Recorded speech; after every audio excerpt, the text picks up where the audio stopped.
ตะดอกเขาเลยครับ เขาอินเนอร์ต้องอ่อนเขาอินเนอร์ต้องอ่อนอะไร ก็เป็นเส้นนั่ง và hay phânประตูใดยืนตุกโอเคเนี่ยอันนั้นวิสใช้ออสไซส์จะโรยจริง จ้าบอลเรียนตะดอกตีแค่ตีก็จะโต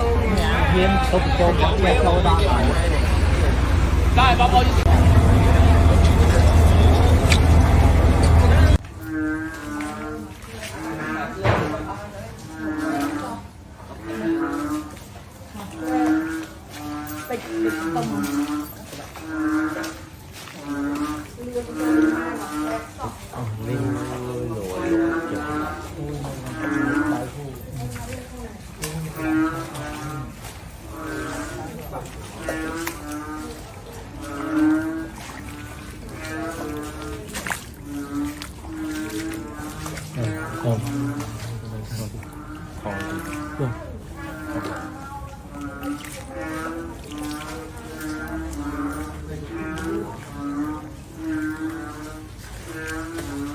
สะเพ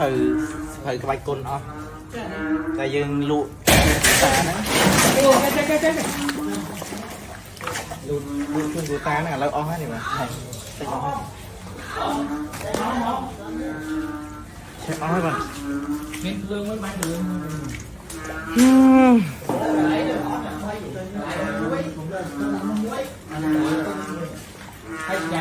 ง